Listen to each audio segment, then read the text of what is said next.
an episode of the American Civil War by Stephen Crane.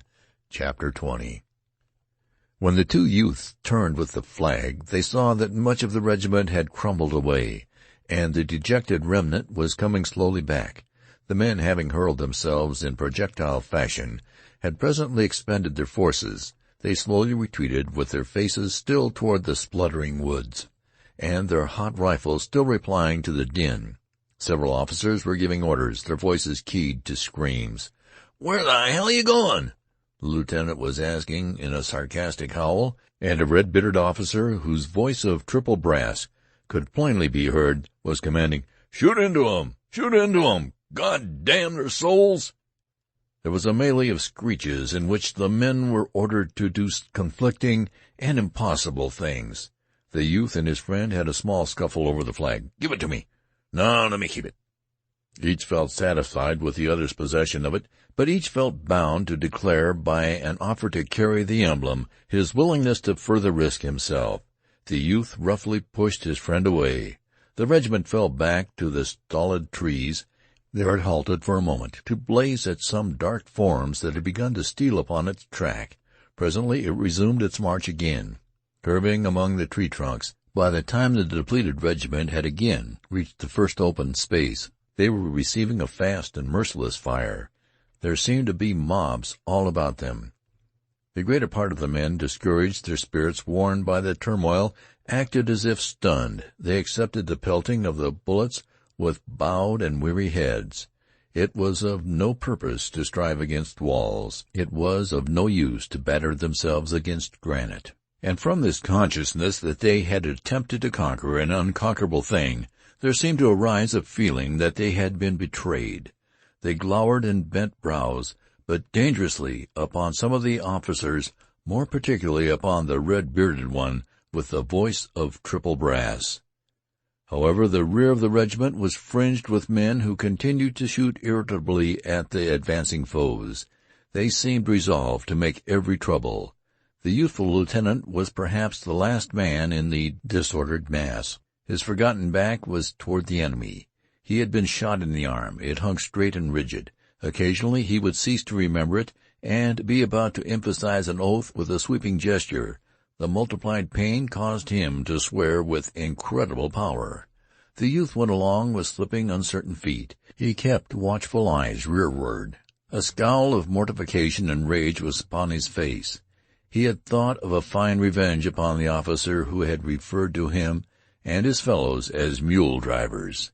But he saw that it could not come to pass. His dreams had collapsed when the mule drivers, dwindling rapidly, had wavered and hesitated on the little clearing, and then had recoiled. And now the retreat of the mule drivers was a march of shame to him. A dagger-pointed gaze from without his blackened face was held toward the enemy, but his greater hatred was riveted upon the man who, not knowing him, had called him a mule driver. When he knew that he and his comrades had failed to do anything in successful ways that might bring the little pangs of a kind of remorse upon the officer, the youth allowed the rage of the baffled to possess him. This cold officer upon a monument, who dropped epitaph unconcernedly down, would be finer as a dead man, he thought. So grievous did he think it that he could never possess the secret right to taunt truly in answer. He had pictured red letters of curious revenge. "We are mule drivers, are we?" And how he was compelled to throw them away. He presently wrapped his heart in the cloak of his pride and kept the flag erect. He harangued his fellows, pushing against their chest with his free hand. To those he knew well he made frantic appeals, beseeching them by name. Between him, the lieutenant, scolding, and near to losing his mind with rage, there was felt a subtle fellowship and equality.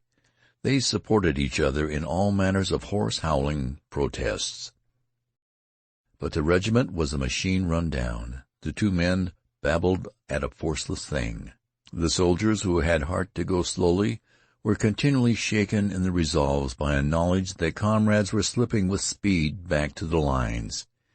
It was difficult to think of reputation when others were thinking of skins. Wounded men were left crying on this black journey. The smoke fringes and flames blustered always. The youth, peering once through a sudden rift in a cloud, saw a brown mass of troops interwoven and magnified until they appeared to be thousands. A fierce-hued flag flashed before his vision. Immediately, as if the uplifting of the smoke had been prearranged, the discovered troops burst into a rasping yell, and 100 flames jetted toward the retreating band.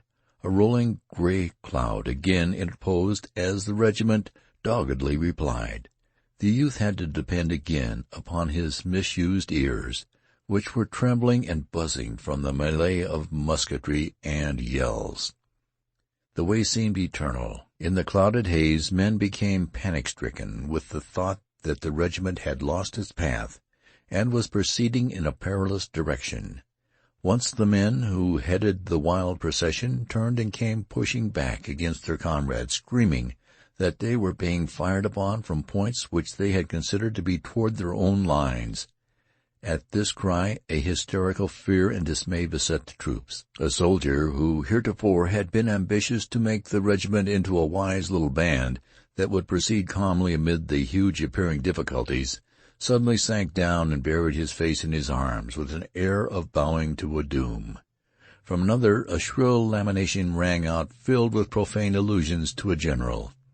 Men ran hither and thither, seeking with their eyes roads of escape. With serene regularity, as if controlled by a schedule, bullets buffed into men.